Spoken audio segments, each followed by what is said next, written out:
Okay. Ce matin, Dieu m'a mis à cœur de nous exhorter sur les fausses croyances sur la vie après la mort. Il y a plusieurs fausses croyances sur la vie après la mort et j'ai voulu qu'on en parle et rétablir ce qui est juste et ce qui est correct. Parce que frères et sœurs en Christ, l'objectif du diable est le même, c'est détourner les gens de la foi, selon qu'il est écrit dans 1 Timothée chapitre 4, le verset 1.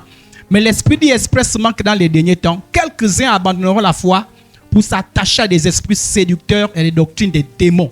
La Bible déclare que dans les derniers temps dans lesquels nous sommes, il y aura ce qu'on appelle les doctrines des démons. Et ces doctrines des démons-là sont véhiculées par des esprits séducteurs. L'objectif étant de tourner les gens de la vraie foi. De tourner les gens de la vraie foi parce que le diable travaille à ce que les gens n'entrent pas au ciel. Parce qu'eux, ils sont condamnés pour l'enfer. Aucun démon ne sera sauvé. Satan ne pourra jamais être sauvé. Alors, ces sachant condamnés, ils font tout pour amener les hommes également en enfer. Vous savez, il y a certaines personnes mal intentionnées parfois qui attrapent le VIH. Et quand ces personnes se savent condamnées, elles ont tendance à véhiculer volontairement le VIH. C'est pas ça même pour des personnes qui t'aiment vraiment la folie. Entre-temps, il y a une intention négative derrière. Donc, c'est la même chose que le diable fait. Le diable sait qu'il est condamné. Il n'y a pas d'issue pour lui. Donc, il va amener maximum. Et il essaie toutes les stratégies. Il attaque, il corrompt avec les biens. Et l'une des stratégies, c'est de véhiculer les fausses doctrines. Et l'objectif, c'est de voir ces fausses doctrines-là pour revenir à la parole de Dieu. Colossiens 2:8 dit: prenez garde que personne ne fasse de vous sa proie par la philosophie et par une vaine tromperie, s'appuyant sur la tradition des hommes, sur les rudiments du monde et non sur Christ. La Bible dit prenez garde. Amen. Que personne, on dit que personne, peu importe son nom, qui s'appelle pasteur, apôtre, prophète, comment, scientifique, que personne ne fasse de vous sa proie. Comment? Par la philosophie et par une vaine tromperie. S'appuyant sur la tradition des hommes, sur les rudiments du monde et non sur Christ. Tout ce qu'on nous dit doit être fondé sur Christ. Et quand on cherche des choses concernant Christ, on va dans la parole de Dieu. Amen. Ok. Alors, l'une des premières doctrines en rapport avec la vie après la mort, c'est que ce qu'on appelle le salut universel ou encore l'universalisme. L'universalisme, je vous décris le tout, ce n'est pas d'avoir le nom, le mot, mais c'est de savoir ce que cela veut dire. On en trouve un tout petit peu dans nos traditions et je vais en parler un tout petit peu. Donc peut-être qu'on ne le connaissait pas sous le terme l'universalisme, mais ça se trouve. L'universalisme, c'est quoi? L'universalisme, c'est la croyance selon laquelle tout le monde sera sauvé. Voilà, c'est-à-dire qu'on croit que non, tout le monde sera sauvé. D'ailleurs, un chanteur français chantait, et c'était un chant populaire, nous irons tous au paradis. Et les gens aimaient le chant là, parce que ça les apaisait. Ça les apaisait qu'ils iront tous, qu'ils vont aller au paradis. Cette doctrine dit quoi? Que tous les hommes, quelle que soit leur conviction, que tu aies fait du bien ou pas, que tu aies cru en Jésus ou pas, que tu as tué ou pas, peu importe ce que tu as fait, peu importe ta qualité de ta vie sur la terre, tous les hommes iront au paradis. C'est ce que dit cette doctrine-là. Cette doctrine-là dit ça. Cela veut dire quoi encore? Que les magiciens, selon cette doctrine, iront au paradis. Les impudiques iront au paradis. Les idolâtres, les sorciers et les sorcières, les criminels, les voleurs, les homosexuels, tous les hommes iront au paradis. Voilà ce qu'enseigne cette doctrine. Donc, ça veut dire que vos histoires de croire là, ça ne sert absolument à rien. De toute façon, tout le monde ira au paradis. Qu'il y ait repentance ou pas, Jésus ou pas, sans nouvelle naissance ou pas, tout le monde ira au paradis. Voilà ce que croient ceux qui véhiculent. Et ils vont me chercher des arguments dans la Bible. Ils disent, mais oui, la Bible enseigne ça aussi. Tout le monde ira au paradis. Ceux qui l'affirment disent, non, écoutez, Dieu est tellement bon, Dieu est tellement amour, mais il peut pas envoyer les gens en enfer. Voilà pourquoi, vous voyez, les témoins de Jéhovah ne croient pas que l'enfer existe. Et ils enseignent ce qu'on appelle le sommeil de l'âme, ou encore l'anéantissement de mort. Le sommeil de l'âme, selon eux, quand tu meurs, tu es comme dans un sommeil et Dieu va te ressusciter pour te juger, après t'anéantir et puis c'est fini. Mais la Bible ne dit pas ça. La Bible dit que tu vas ressusciter et puis on t'envoie en enfer. Tu vas souffrir éternellement, consciemment en enfer. Tout le monde de Jéhovah dit non, Dieu est tellement bon pour supporter des choses comme ça. Alors l'universalisme dit ceci, que Dieu est tellement bon, Dieu est tellement amour, qu'il peut envoyer les gens en enfer, vous aussi, quand même. Et Dieu est tellement amour, il va envoyer les gens comme les gens souffrent. Non. De toute façon, comme il a amour là, il est bon là, il aura pitié de tout le monde. Et finalement, il va faire en sorte que les gens, de toute façon, tout le monde, tous les hommes sont les enfants de Dieu. Tous les hommes sont les enfants de Dieu. Et puis donc, Dieu aura pitié de tous ses enfants. Et il va les amener, il va dire, bon, vous là, vous avez été un peu orgueilleux, mais rentrez quand même, rentrez, juste tellement amour. Alors, le problème avec ça, c'est qu'ils font fi sur la justice de Dieu. Pour eux, Dieu est tellement bon qu'il va oublier la justice. En fait, c'est comme quelqu'un, vous imaginez, c'est comme un juge, vous allez devant un juge, et vous avez un criminel, il a tué quelqu'un. Et le juge dit, je suis tellement bon, que je ne peux pas envoyer quelqu'un en prison, vous aussi. Toi, monsieur le criminel, tu as tué, mais c'est vrai, mais je suis tellement bon. Va, repars chez toi. En fait, c'est comme ça que... Donc, ça veut dire qu'il n'y a pas la justice. Oh, Dieu, il est bon, il a amour et il est juste. Frères et sœurs en Christ, même pour nous sauver, Dieu ne nous a pas sauvés en disant on oublie les péchés. Non, Dieu a fait en sorte que les conséquences de nos péchés tombent sur Jésus. Donc Dieu nous sauve tout en étant juste. Je ne sais pas si on a compris. Parce que la Bible dit que le salaire du péché c'est la mort. Donc normalement toi et moi on méritait la mort. La mort là c'est l'enfer. Mais comment Dieu a fait pour nous sauver? Il a envoyé Jésus pour que Jésus subisse les conséquences de notre péché. Pour qu'enfin c'est à cause de ça que toi et moi quand nous croyons en Jésus nous n'allons plus en enfer. Pourquoi? Parce que quelqu'un a subi la conséquence du péché à notre place. C'est ce qu'on appelle la substitution. Dieu ne nous a pas souvent fermé les yeux comme ça. Là. Dieu est juste. Et Dieu ne peut pas sauver quelqu'un contre sa propre justice.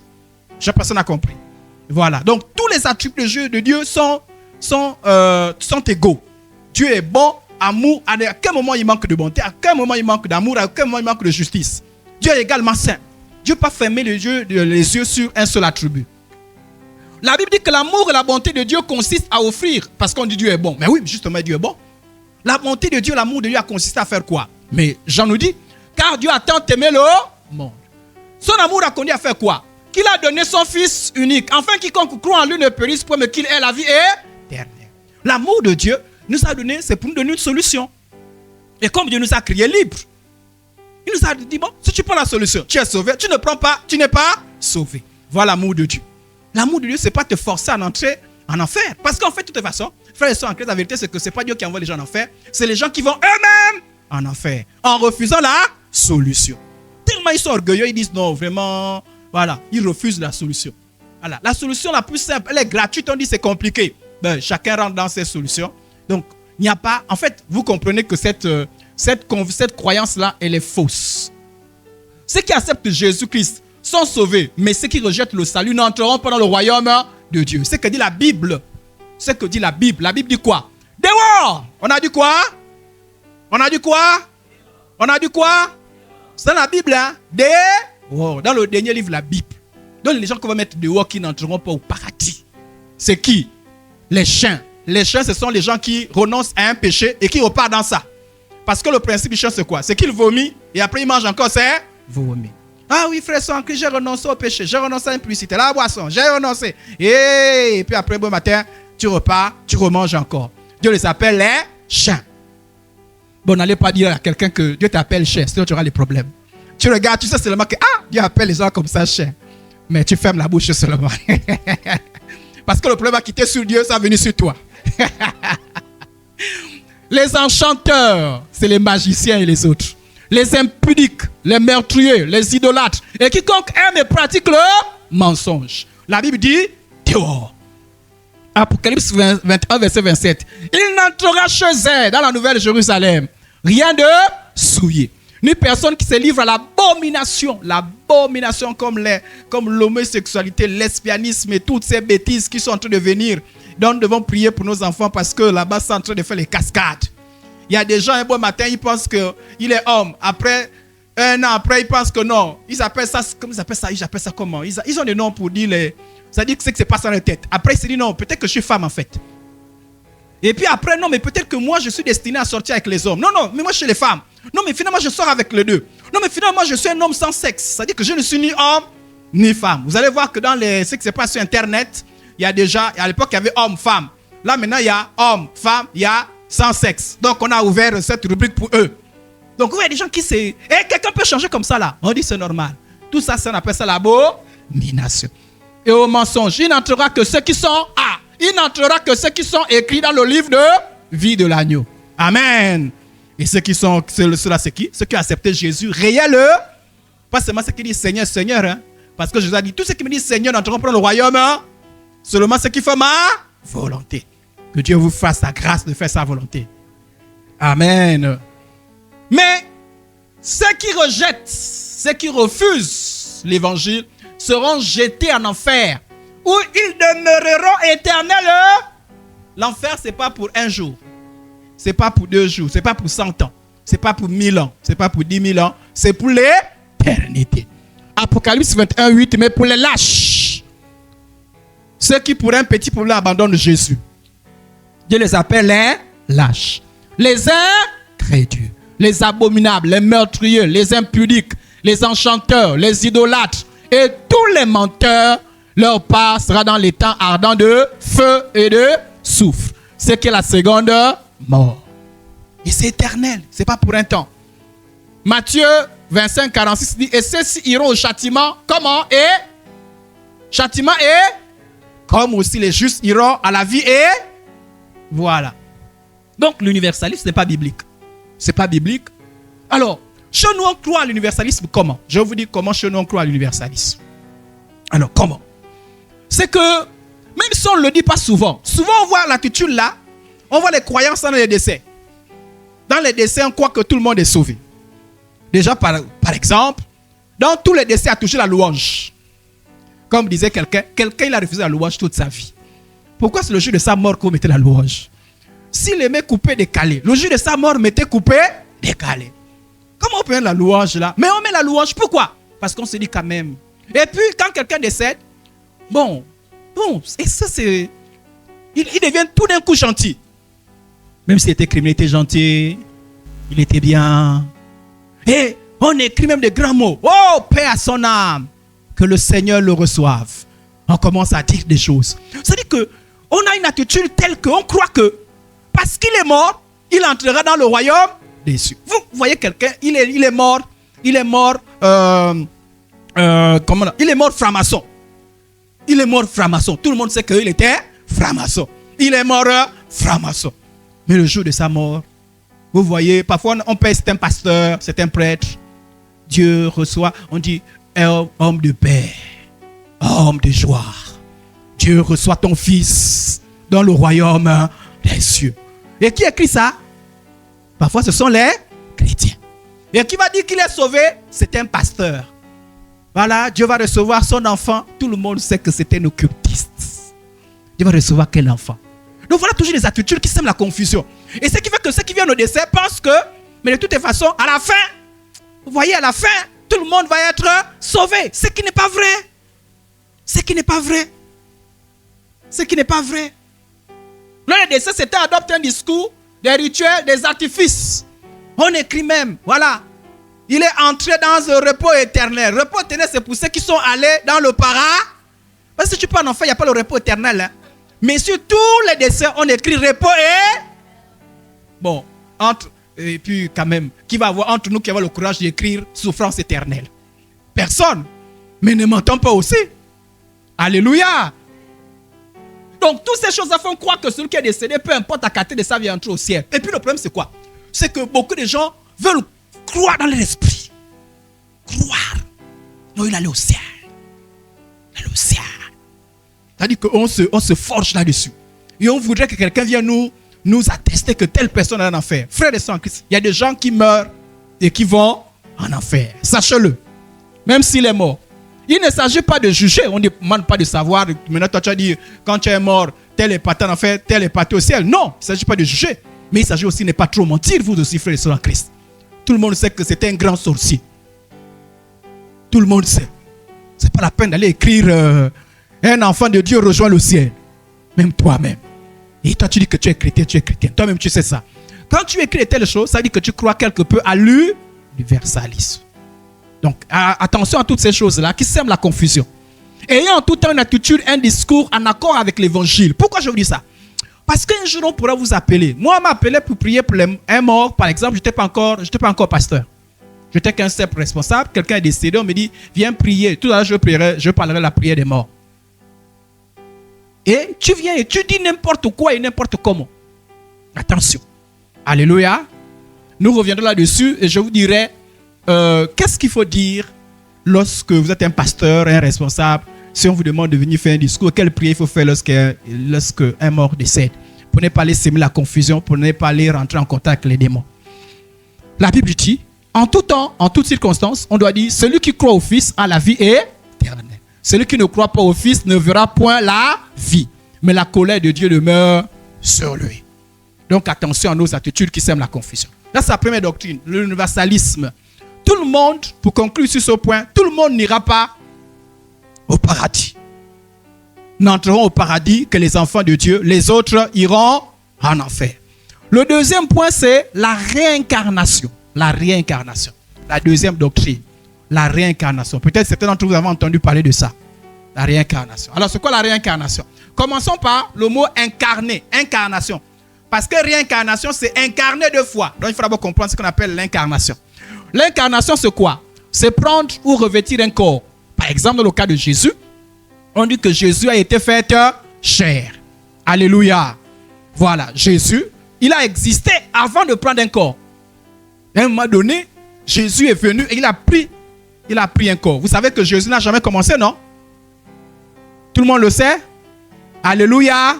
Ah oui, Jésus n'a pas commencé à la naissance. Hein?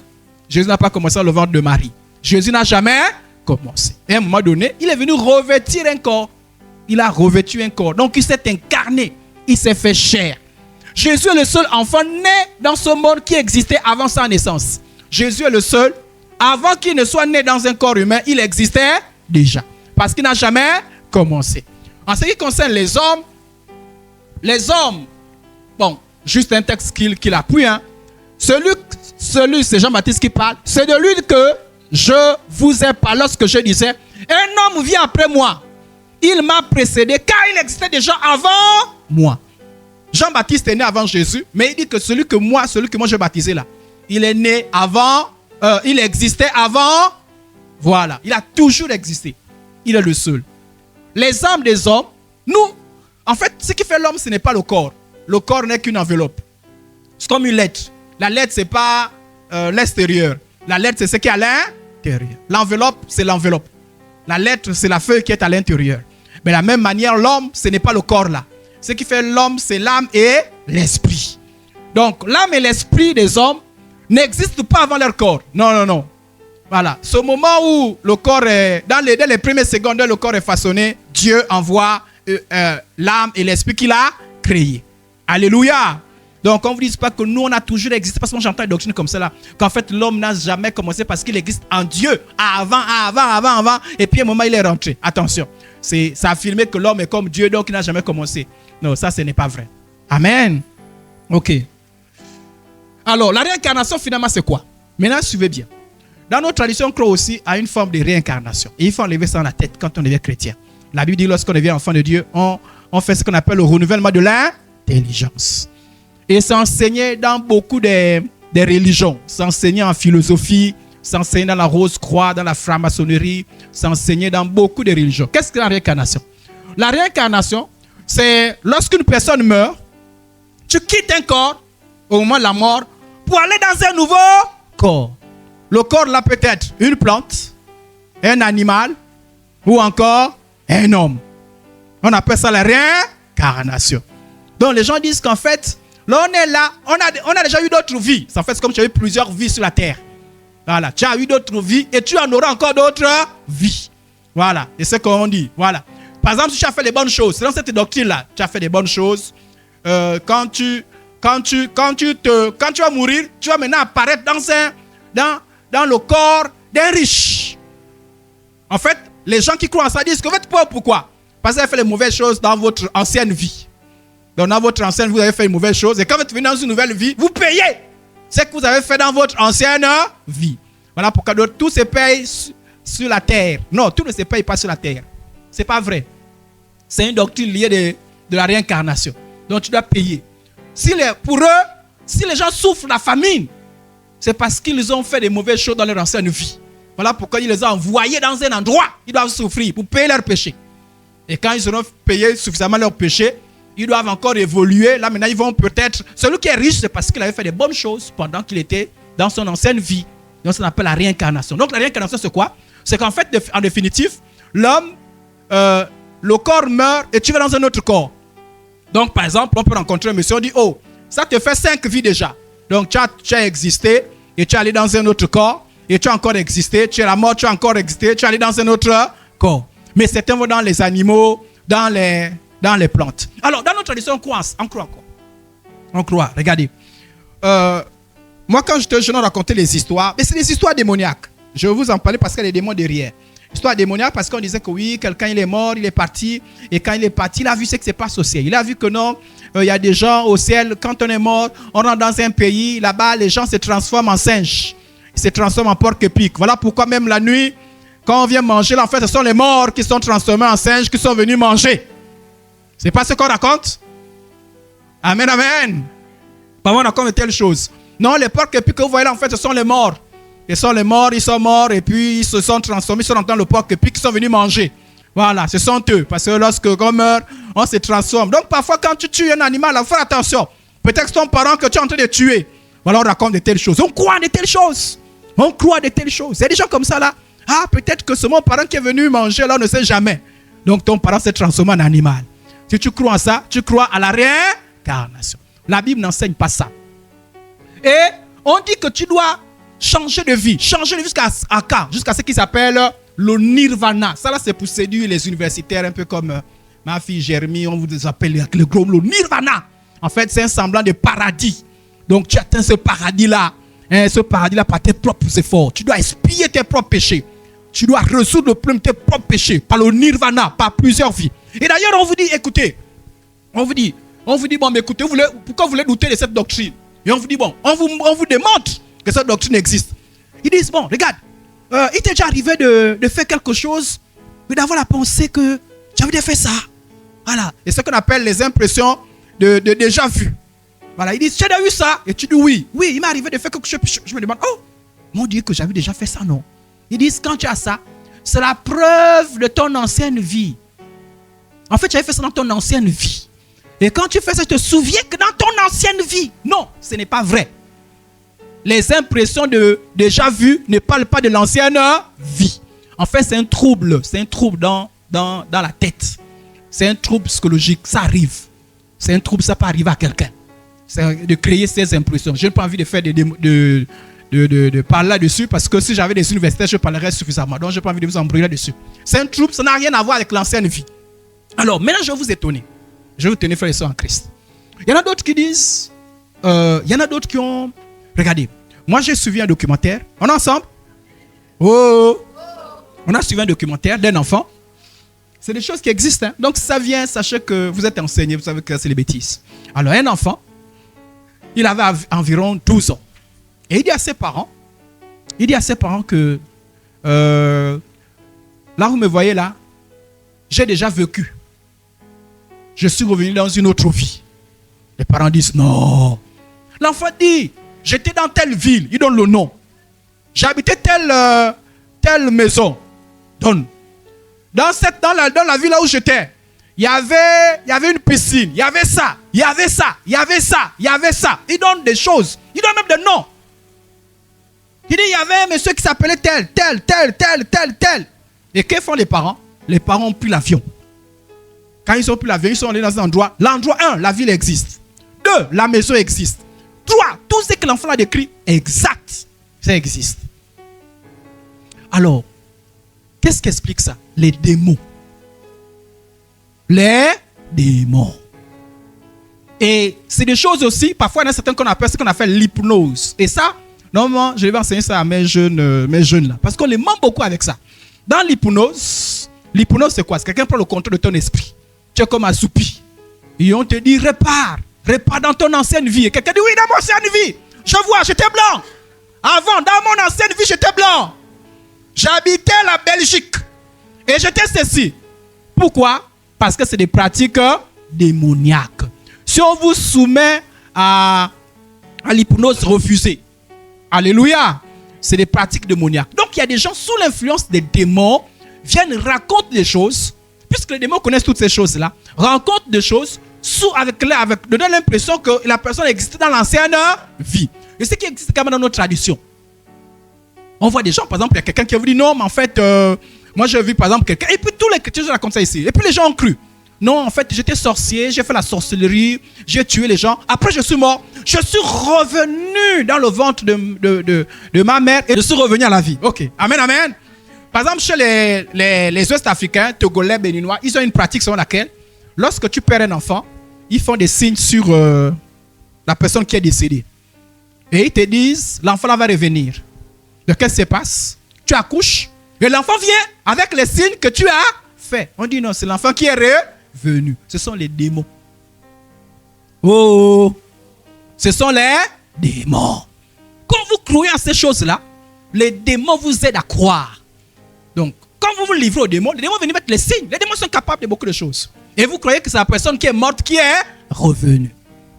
Et les démons aussi parfois vous font des choses comme ça là. Non, il y en a d'autres même. Oui, tel est décédé, c'est la personne qui est revenue. Regardez. Et quelquefois certaines personnes, certains donnent le même nom, le même prénom, disant que c'est la personne qui est revenue. Pourquoi? Parce qu'ils ont fait des rituels. Oh non, tu es mort très jeune, tu es mort ceci, reviens. Et puis les gens font ça. En faisant ça, vous croyez à la réincarnation. Il y en a d'autres qui vont encore plus loin. Ils disent non, écoutez, vous voulez douter pourquoi? Même votre Bible parle de la réincarnation. Ah oui, ils vont dans la Bible. Donc si tu ne connais pas la Bible, tu vas être troublé. Tu dis, oh, mais c'est vrai. Alors ils vous disent quoi? Ils disent, regardez ça, je vous dis ça. Alors je vous donne ça. Avant de aller, alors, Matthieu 17, 10, 12. Ils aiment prendre le texte là. Alors, les disciples lui firent cette question. Pourquoi les scribes disent-ils qu'Élie doit venir premièrement? Ils posent la question à Jésus. Vous connaissez le prophète Élie, non? Et les scribes disent à Jésus, disent aux disciples de Jésus que non, Élie, le prophète Élie là qui est mort là, donc qui a été enlevé, il doit revenir. Et les disciples posent la question à Jésus. Et il y a une prophétie de Malachie 3.6, hein. On va rapidement voir la prophétie, le passage en question. Ah, Malachie 4.5. Voici, je vous enverrai Élie, le prophète, avant que le jour éternel arrive. Ce jour grand et redoutable. Donc ils disent, donc il y a une prophétie qui dit ça, qu'Élie doit revenir. Donc Élie doit revenir. Et les gens disent, mais Jean-Baptiste que vous voyez là, c'est Élie. Donc on pose la question à Jésus. On dit, mais est-ce que ce Jean-Baptiste, c'est vraiment Élie qui est revenu? Alléluia. Écoutez ce que Jésus dit. Il répondit, il est vrai qu'Élie doit revenir et établir toutes choses. Jésus confirme qu'Élie doit venir et établir toutes choses. Mais je vous dis qu'Élie est déjà venu, qu'ils ne l'ont pas reconnu et qu'ils l'ont traité comme ils l'ont voulu. D'ailleurs, le Fils de l'homme souffrira dès le départ. Donc ils sont un peu dans la confusion. Alors, et je vous donne encore des précisions, on le retrouve dans le texte de Luc 1, 17. Il marchera devant Dieu, celui qui doit venir au nom d'Élie, c'est-à-dire comme un Élie, avec l'esprit et la puissance d'Élie. En fait, lorsqu'on parle du retour d'Élie, ce que le prophète annonçait, c'est que quelqu'un d'autre viendra, avec la même onction que Élie. Alléluia. Ce n'était pas l'esprit d'Élie qui vient dans un autre corps. Il n'était pas ça. C'est quelqu'un qui viendra avec l'onction et la puissance d'Élie. C'est quoi la réincarnation disent, mais non, c'est l'esprit d'Élie là qui est venu et rentre dans un autre corps, et dans ce corps on a appelé Jean-Baptiste. Non, la Bible ne dit pas ça. La preuve, on va poser la question à Jean-Baptiste lui-même. On va dire, Jean-Baptiste, dis-nous la vérité. Est-ce que tu es Élie? Écoutez ce que dit Jean-Baptiste. Jean-Baptiste dit quoi? Écoutez. Jean 1, 21. Et il est le demandeur. Quoi donc? Es-tu Élie? Et il dit, je ne le suis point. Alléluia. Et lui-même a confirmé qu'il n'était pas le prophète. Amen, amen. Voilà. Donc, bref, c'est pour vous dire que la réincarnation n'est pas biblique. Peu importe ce qu'on vous essaie de vous dire. Donc, c'est une doctrine extrêmement dangereuse. Pourquoi? Parce que dans cette doctrine-là, on vous dit qu'après la mort, tu vas encore revenir sur la terre pour exister encore. La Bible ne dit pas ça. La Bible dit, après la mort, vient quoi? Vient quoi? Est-ce qu'on a dit que après la mort, tu reviens encore sur la terre? Quand les gens croient en ça, ça dit, les gens disent, mais donc, j'ai plusieurs vies. Donc, si dans cette vie-là, je n'accepte pas Jésus, je peux faire ce que je veux. Dans l'ancienne, dans l'autre vie, je vais accepter Jésus. Il y a des gens qui font des choses comme ça, là. Vous voyez un peu le mensonge? Voilà. Ils disent, mais non, mais comment? Mais donc, dans cette vie-là, je vais faire la fête, je vais faire le banditisme, je vais faire des choses. Et dans l'autre vie, je vais maintenant être sérieux, je vais maintenant accepter Jésus. Ça, c'est le premier danger de cette doctrine. Le deuxième danger, c'est que on vous dit que pour atteindre ce qu'ils appellent le nirvana, je ne sais pas comment, je sais pas, nirvana, un certain paradis, on vous dit que pour atteindre ça, c'est au plus, Il faut que toi-même, dans toutes tes vies là, il faut que tu fasses des efforts. Il faut que tu fasses les bonnes œuvres. C'est-à-dire qu'on enseigne le salut par les œuvres. On enseigne que le péché est expié par tes propres œuvres. Ce qui n'est pas vrai. Le péché est expié par le sang de Jésus. Sans effusion de sang, il n'y a point de pardon de péché. Amen, amen. Il est réservé à un homme de mourir une seule fois. Après quoi vient le... Alléluia. Alléluia. Donc ne cherchez pas à ramener les morts. Ils ne reviendront pas sur la terre. Oh, c'est mon parent qui est mort. Il est dans le corps. Il est dans le corps là. Oh. Ah ouais. Tu as appris ça où? C'est anti-biblique. Donc si quelqu'un vient vous dire, comme cette femme-là qui a menti beaucoup des chrétiens ignorants, il leur a dit que moi, me voilà, j'étais une grande sorcière. Je suis mort, je suis revenu. Et c'est dans ma deuxième vie là que j'ai accepté Jésus. Ah! Et vous croyez ça? Amen, Jésus est fort. Oh, il y a un truc qui cloche. Si vous croyez à ça, vous croyez à la réincarnation. La réincarnation n'existe pas. Et il y en a beaucoup de gens comme ça qui viennent et disent oui, en fait ils sont nés 2 fois, ils sont d'abord nés, après ils sont morts, et puis ils sont revenus sur la terre. Ça n'existe pas. Tu meurs, après quoi vient le jugement. Il n'y a pas une seconde vie. Il n'y a pas 2 vies, il n'y a pas 3 vies. Amen, amen. On est ensemble? Ok. Alors, allons-y dans ce qu'on appelle... La Bible enseigne plutôt quoi? Écoutez-moi bien. Voilà. La Bible enseigne pas la réincarnation. La Bible enseigne la résurrection de mort. La résurrection, c'est quoi? Tu meurs. Après quoi? Ben, Dieu... La résurrection, ça s'attache au corps. Je vais expliquer un peu la résurrection. Écoutez-moi bien. Je ne vais pas trop enseigner dessus. Peut-être mardi, je reviendrai dessus. La résurrection, c'est... il faut distinguer 2 sortes de résurrection. Il y a ce qu'on appelle la résurrection spirituelle et la résurrection corporelle. C'est quoi la résurrection spirituelle? La résurrection spirituelle, c'est qu'elle est en Christ, c'est une nouvelle création. Les choses anciennes sont passées. Toutes choses sont devenues nouvelles. Alors, lorsqu'on accepte Jésus, il y a ce qu'on appelle la nouvelle naissance. C'est-à-dire, nous étions morts dans nos péchés. Nous revenons à la vie. C'est une forme de résurrection. Donc, les chrétiens sont ressuscités sur le plan spirituel. Les païens sont morts spirituellement. Les chrétiens sont ressuscités spirituellement. Je ne sais pas si on a compris. Et la Bible parle de cette résurrection-là. De cette résurrection qu'on peut appeler la nouvelle naissance. La régénération. Mais c'est spirituel. C'est spirituel. Ça n'a rien à voir avec le corps. Il y a une deuxième résurrection qu'on appelle la résurrection corporelle. Alors, la résurrection de corps ou la résurrection corporelle, c'est quoi? La Bible parle de 2 résurrections. Il n'y a pas une seule résurrection. La Bible parle de 2 résurrections corporelles. Je vous explique. Ça dit qu'en fait, les vrais enfants de Dieu ne vont pas ressusciter ne vont pas ressusciter au même moment que tous les autres. Il y a 2 résurrections. 2 résurrections corporelles. On lit d'abord les versets bibliques. C'est bon? On peut lire? Daniel 12, 2. Plusieurs de ceux qui dorment dans la poussière de la terre se réveilleront. Comment? Alléluia. Les uns. Est-ce qu'on a dit? On a dit tout le monde.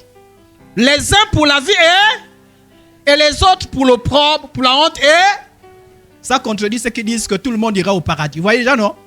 On dit quand on va revenir à la vie, les uns c'est pour la vie éternelle. Et les autres c'est pour l'opprobre. L'opprobre c'est quoi? La honte. La honte. Comment tu entends parler de Jésus? Comment est-ce que tu as endurci le cœur vis-à-vis de Jésus?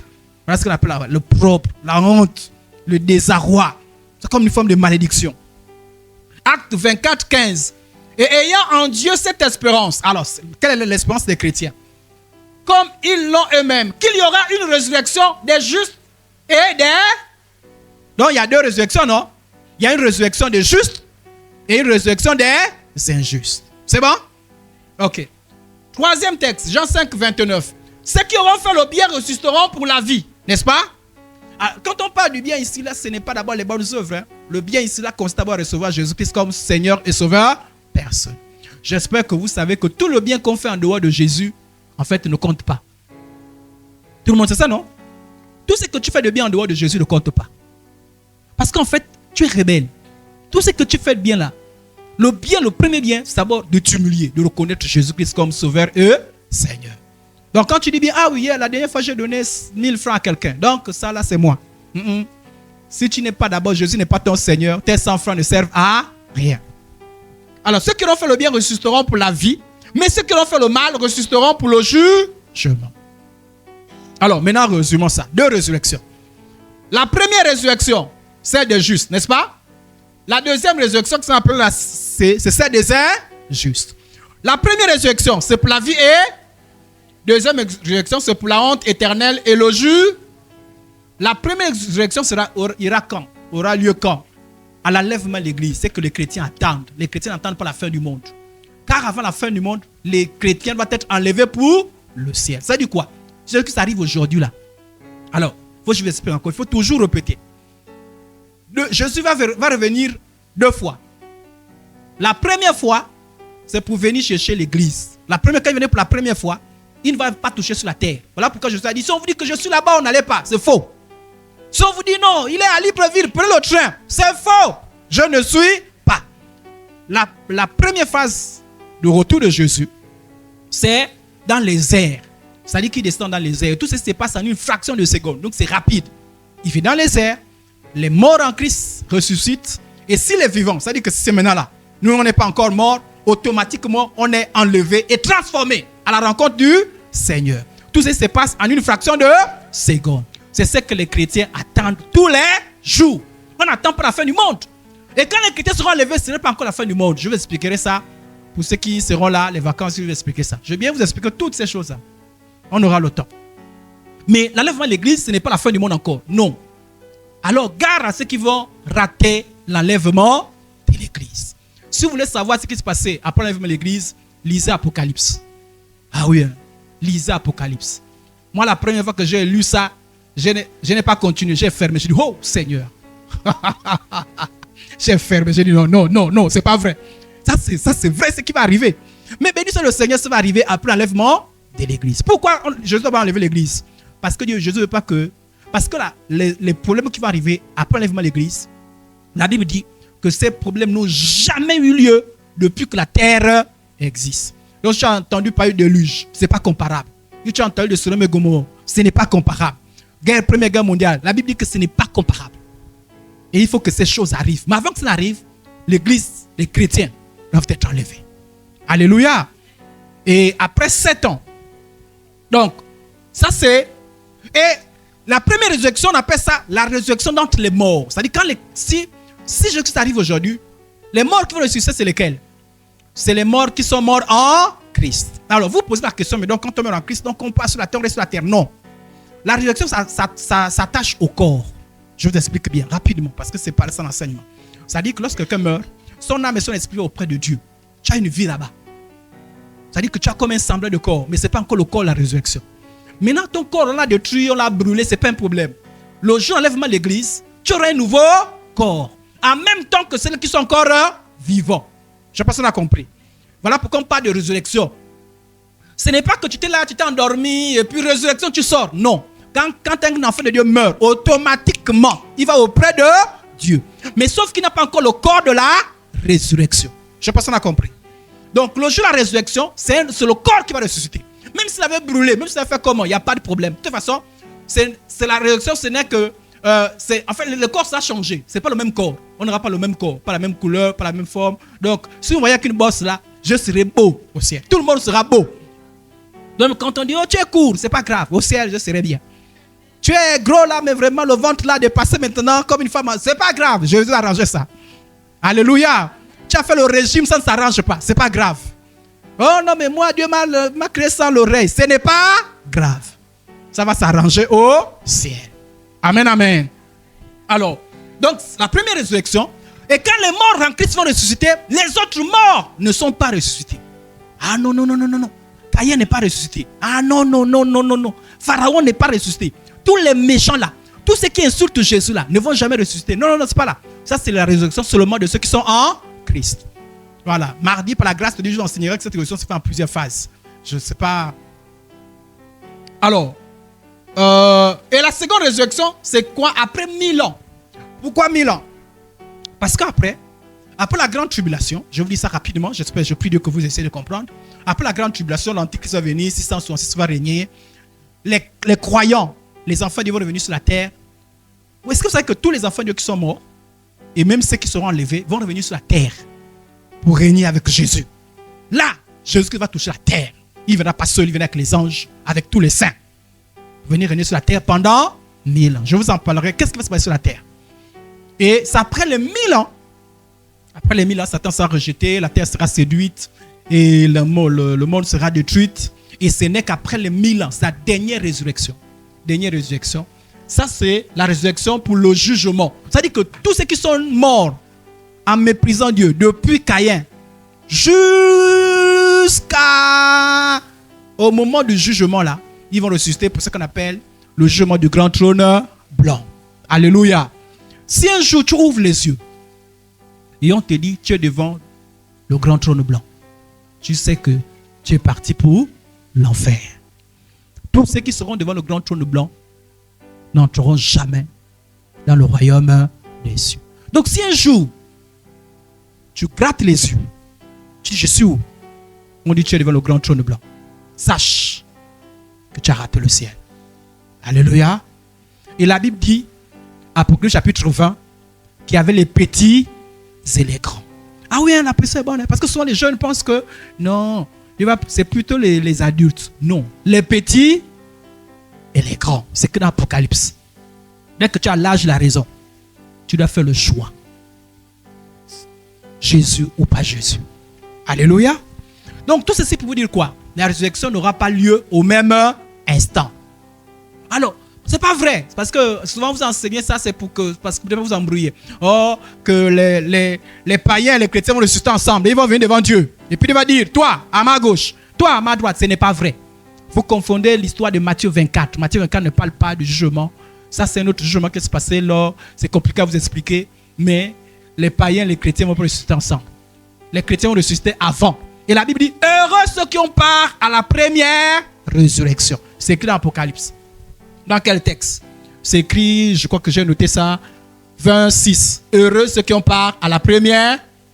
Les autres morts ne revinrent point à la vie jusqu'à ce que les 1000 ans fussent accomplis. Donc, en les deux résurrections, au moins 1000 ans qui les séparent.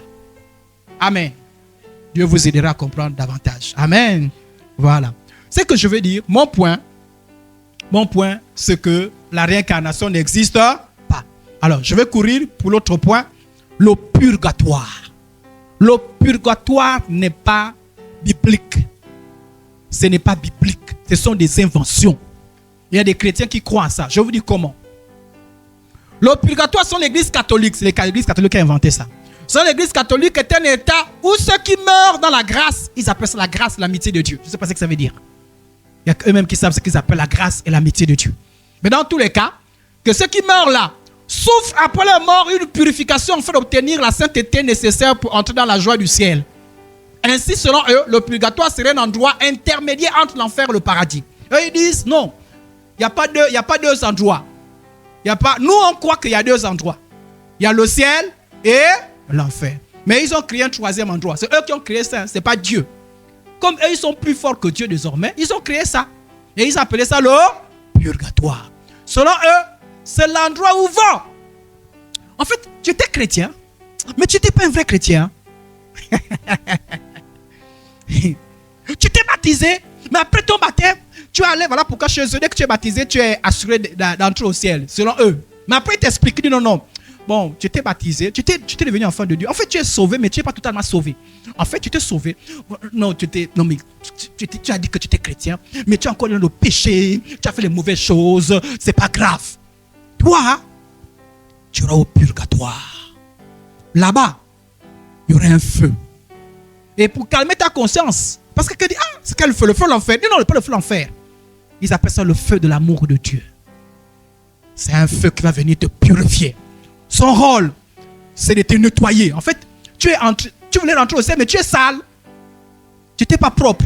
Et vous voyez, ils insultent le sang de Jésus. Ils disent non, le sang de Jésus ne t'a pas suffisamment lavé.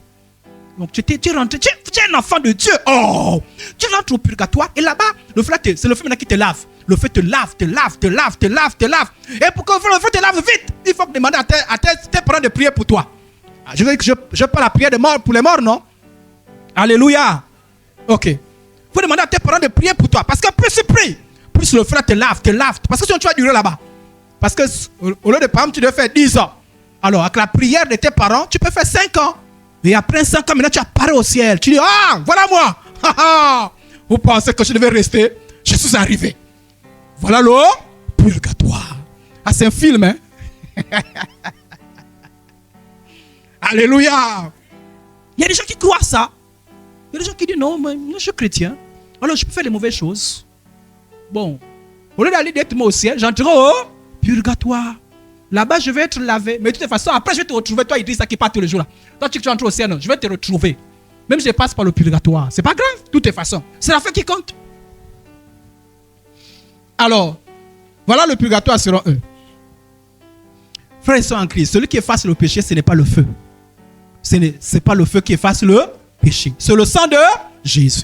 Si tu as refusé le sang de Jésus, regardez. Si nous marchons dans la lumière, comme lui-même est dans la lumière, nous sommes mutuellement en communion. En communion. Et le sang de Jésus, son Fils, nous purifie de tout. Donc le sang de Jésus ne t'a pas lavé tous les péchés là. Maintenant, c'est dans le feu que tu as lavé tous tes péchés. Oh! J'espère qu'il n'y a pas des gens qui croient au purgatoire. Je vous dis pourquoi vous croyez au purgatoire parfois. Parce que parfois tu dis, le purgatoire, je ne connais pas. Parfois tu ne connais pas le mot. Mais ce que tu fais là, c'est-à-dire que quand on t'observe, c'est comme si tu croyais au purgatoire.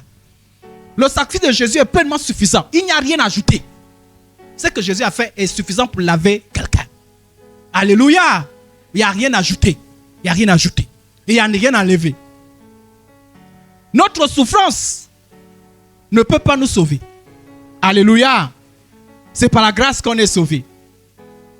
La Bible dit, car si nous péchons, faut bien écouter, ceux qui disent, je peux vivre n'importe comment, je suis chrétien, de toute façon, j'irai au purgatoire. Écoute ce que la Bible te dit. Avant d'aller dans, en fait, tu n'iras pas au purgatoire.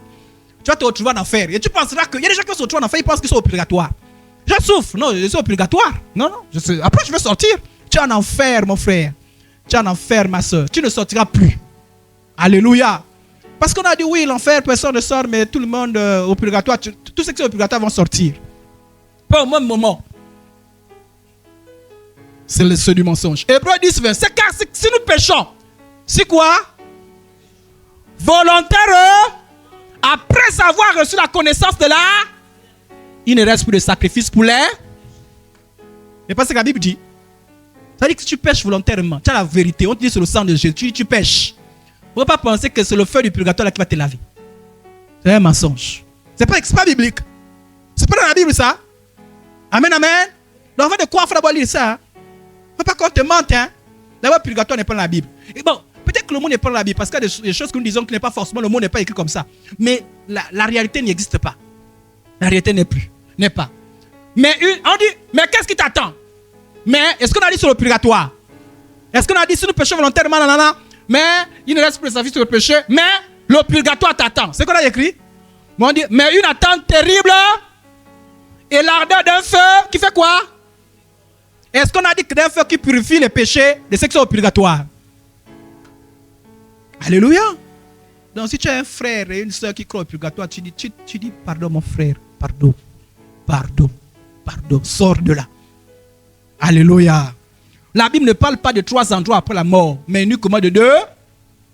Du ciel et de là. Il ne faut pas qu'on te mente. Alors ils disent, oui, mais vous nous critiquez, vous ne voyez pas que dans la Bible on parle du purgatoire. Et ils nous disent, 1 Corinthiens 3, 15. Et quand on est perdu, on est vraiment perdu. Hein.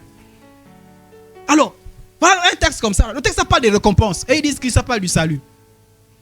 Si l'œuvre de quelqu'un est consumée, il perdra sa récompense. Pour lui, il sera sauvé, mais comme au travers du feu. Ils disent alors, c'est purgatoire.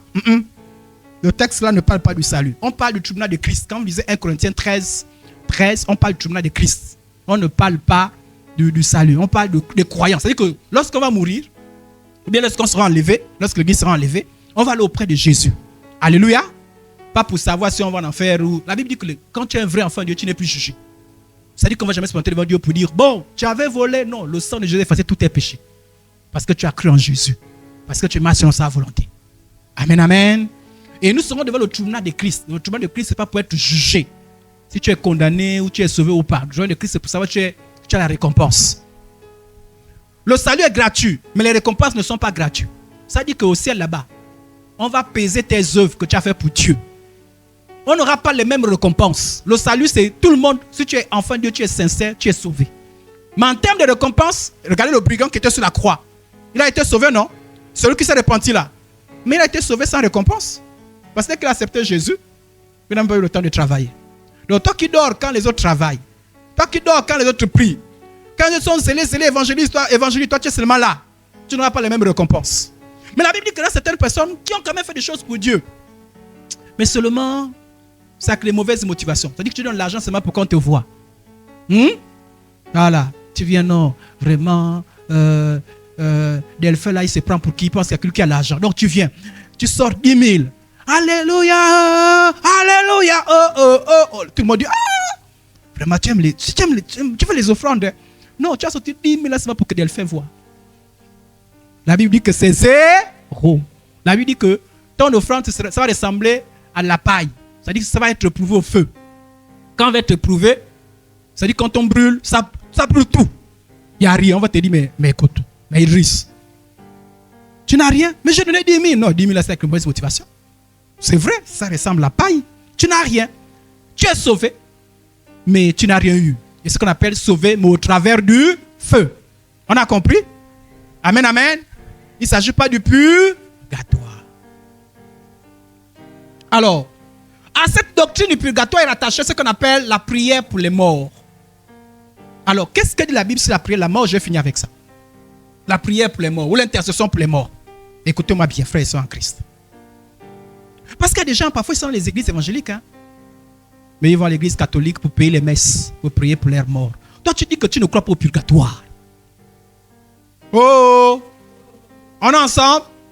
Ça dit que toi, tu es un évangélique. Tu dis que tu ne crois pas au purgatoire. Mais tu vas payer une messe. La messe veut dire quoi? Ça dit que tu payes pour qu'on prie pour ton parent qui est mort. Dans l'instant où tu pries, ça dit que tu crois au purgatoire. Incrédule, tu ne seras pas sauvé. Tu n'as pas dit que tu ne crois pas au purgatoire et tu payes les messes. Pourquoi tu payes les messes? Et même pourquoi tu ne demandes pas la messe là chez toi? Parce que tu sais que c'est des histoires. Bref. La prière pour les morts n'est pas biblique. Prier pour les morts n'est pas biblique. Et on voit des chrétiens, quand ils ont un décès, ils cherchent les pasteurs pour prier pour leurs morts. C'est-à-dire, moi je te regarde, je dis, mais attends, tu as appris ça où? La prière n'agit pas sur les morts. La prière agit sur les vivants. La prière n'a pas un effet pour les morts. Quand on est mort, ça dit que ta chanson est scellée. Le reste c'est Dieu. C'est fini. On prie pour les vivants. On ne prie pas pour les morts. Ça n'a aucun effet. C'est des croyances diaboliques.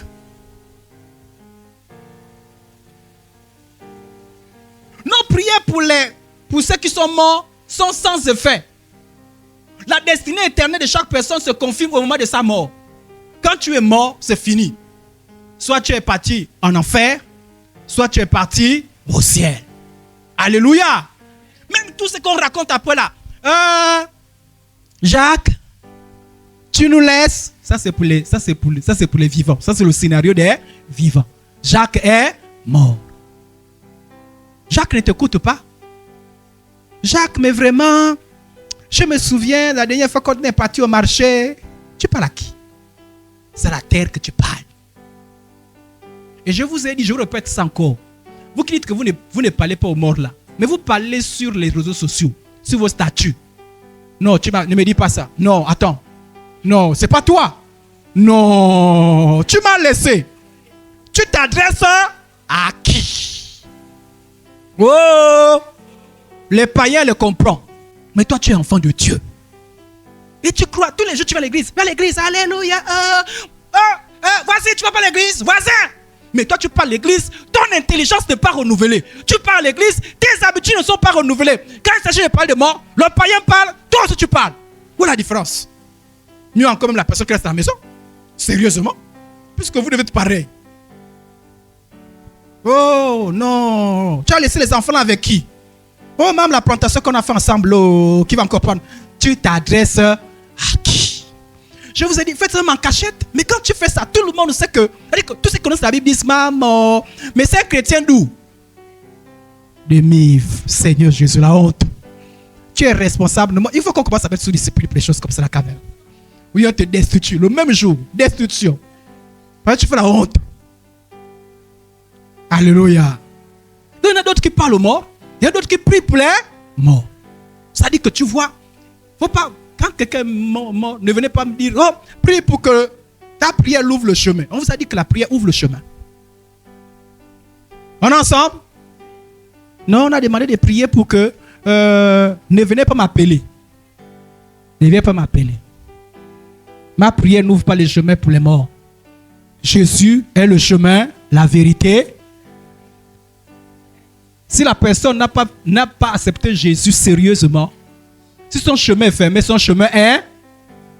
Non, avant de prier, apportez-moi la bougie. Mettez la bougie là. La lumière là, l'ouvre le chemin. Mais si la bougie ouvre le chemin aux gens, pourquoi on vient encore à l'église? On ferme l'église, non? On est ensemble? On ferme l'église, non? On est dans nos maisons. Le jour de notre mort, on amène ces mains là. Et chacun de vous achète les bougies, sinon ça se termine. Hein? Parce que si le jour tu n'as pas la bougie, qui va encore t'ouvrir le chemin? Puisque tu as mis toute ta foi sur la bougie. Non, quand même, des trucs ridicules. Et qui fait ça? Ce sont les chrétiens. C'est la lumière, pas la truc. Oh non. Et puis, pasteur. Et il y a des jours. Et le problème, c'est qu'il y a des chrétiens qui détestent le pasteur. On appelle le pasteur, il a refusé de prier pour maman. Il est méchant. Il est contre. Il ne voulait pas que maman rentre au paradis. Il a refusé de prier.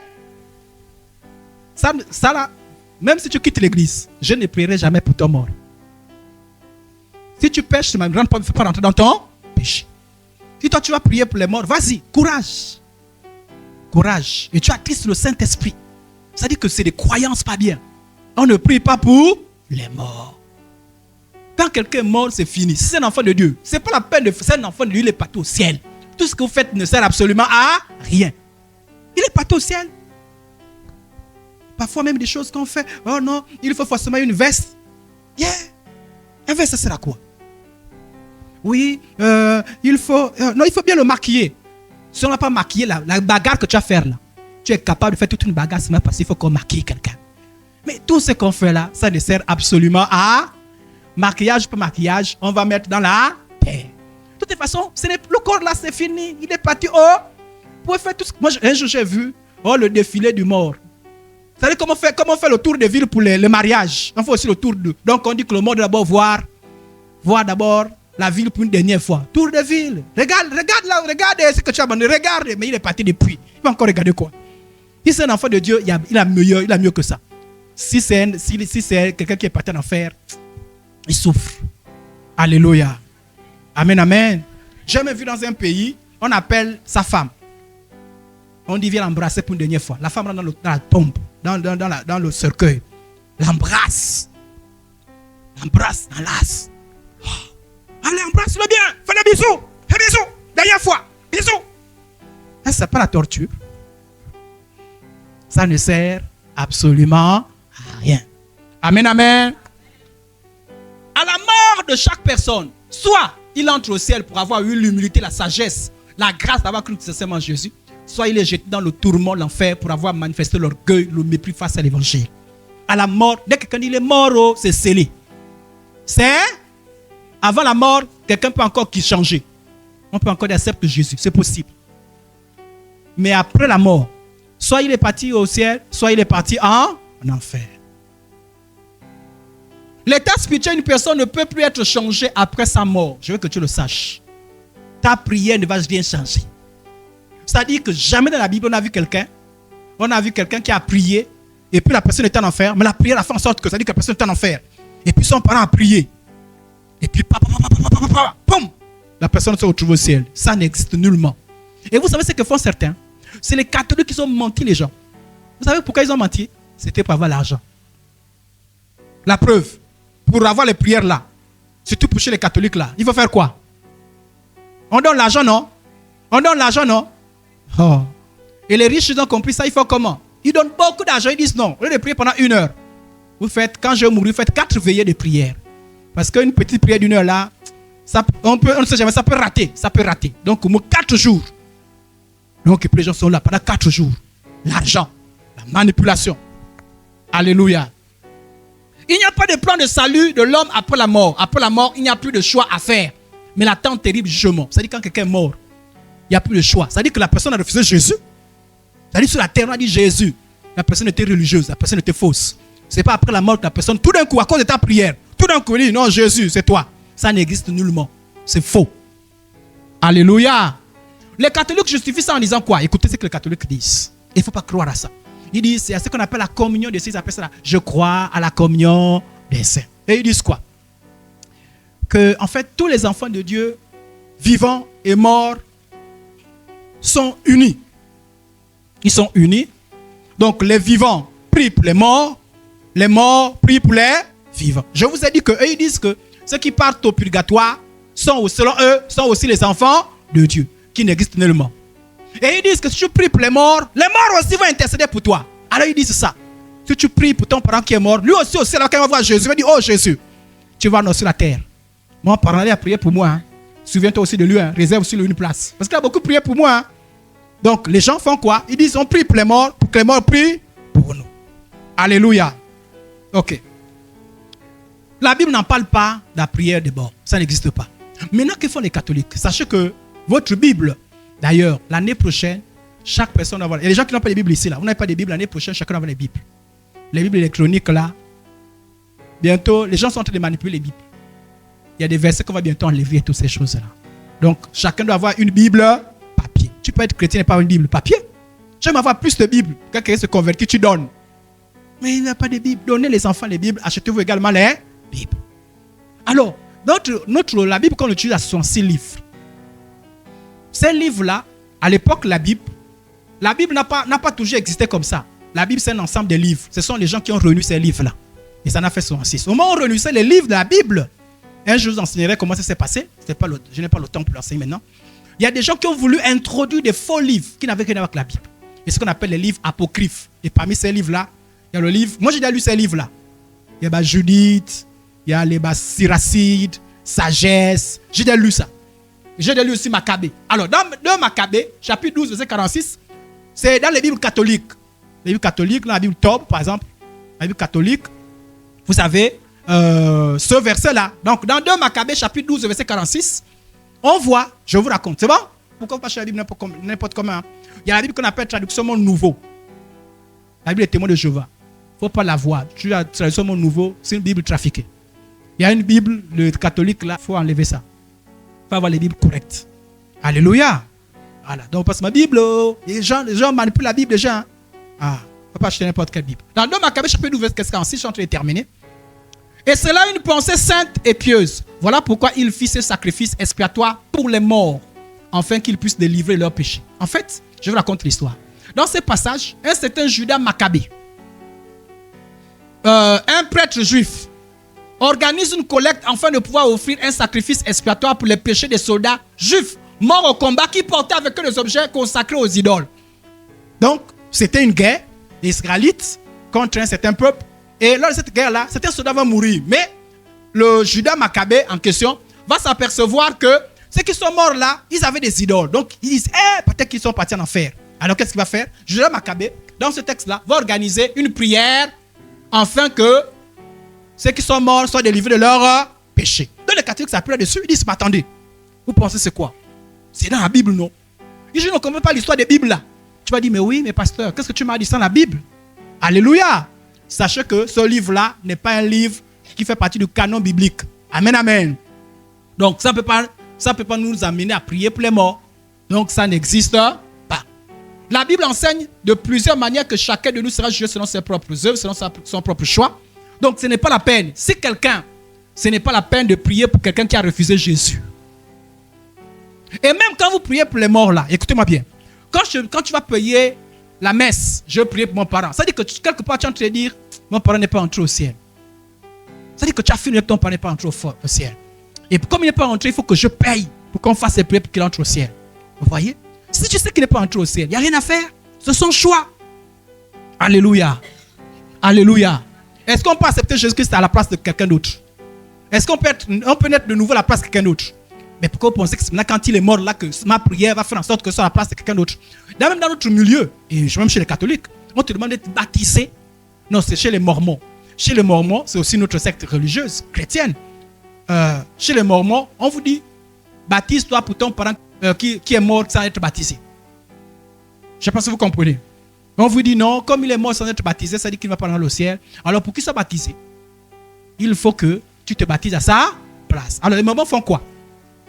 Les Mormons cherchent les parents des parents des parents des parents. Donc quand ils découvrent un parent, un ancêtre, ils prennent le nom. Ils disent je me baptise pour lui. Ils prennent le nom. Voilà, ce qui fait que les Mormons, ce sont c'est parmi les seuls peuples, du moins c'est les gens qui connaissent, dont l'arbre généalogique va loin parce qu'ils cherchent les parents. Ils sont tout le temps chercher les parents. Ils vont partout, ils fouillent partout pour savoir si tu avais un parent. Après le parent, il y avait qui? Avant lui, il y avait qui? Avant, il y avait qui? Dès qu'il trouve un parent, il fait un baptême pour lui. Dans l'espoir qu'en se baptisant, la personne est sauvée. Et dans certains milieux, on vous dit même de faire des choses pour la personne qui est faire le bien pour lui. Faire quelque chose pour lui. Quand quelqu'un est mort, il est mort. Amen, amen. Son choix, le choix, il est personnel. Voilà pourquoi il faut agir quand la personne est vivante. Est-ce que tu veux que la personne aille au ciel? C'est maintenant là. C'est maintenant qu'il fallait prêcher l'évangile. C'est maintenant qu'il faut prier pour lui. Ah, Seigneur, touche. Tu pries, tu vas évangéliser. Tu pries. Une fois, c'est mort. S'il a refusé, c'est fini. S'il a accepté, gloire à Dieu. S'il est parti au ciel.